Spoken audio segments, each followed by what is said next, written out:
I are here in Vienna at the Austrian Gallery in the Belvedere Palace looking at this gorgeous piece of art, The Kiss, by Art Nouveau artist Gustav Klimt. It is truly breathtaking and is definitely well known as one of Klimt's most famous works. Here we see a man and a woman taking embrace in a passionate kiss.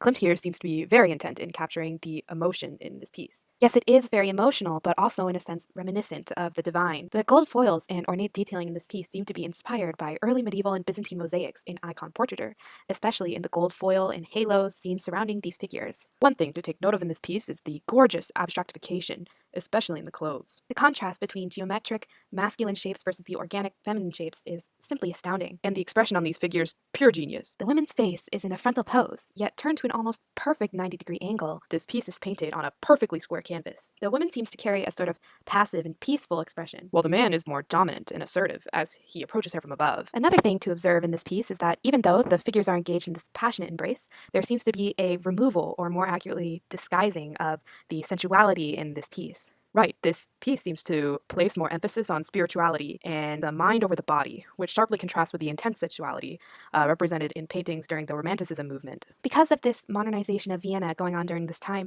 it is possible Klimt created this piece as a sort of escape and reminder of the passion of love during this incredibly stressful time for most people. A little bit more about the artist, Gustav Klimt. He was born on July 14th, 1862 in Vienna, Italy. He studied at the Vienna School of Decorative Arts and opened his own studio in 1883 to focus on more classical mural paintings. However, getting tired of the more traditional academic style, he opened an art academy, the Vienna Secession, in 1887 in order to rebel against what was acceptable, quote-unquote, in the academic world. He was then commissioned to do work for the University of Vienna. 3 wall murals. Right, and these were actually highly controversial in that they were seen as too erotic or scandalous. But even so, Klimt went on to produce amazing artwork that made him a staple in the Art Nouveau movement. Let's take a deeper look into the Art Nouveau movement. It became popular in Western style and in the Americas in the 1880s, and it lasted through the First World War. This style, influenced by Japanism and the arts and crafts movement, was primarily a sort of rebellion of classical art, and really went hand in hand with the post-impressionism movement and the precursor to modernism. The main characteristics of the Art Nouveau movement include the use of asymmetrical and rhythmic line, and the subject matter was more often than not containing some sort of flora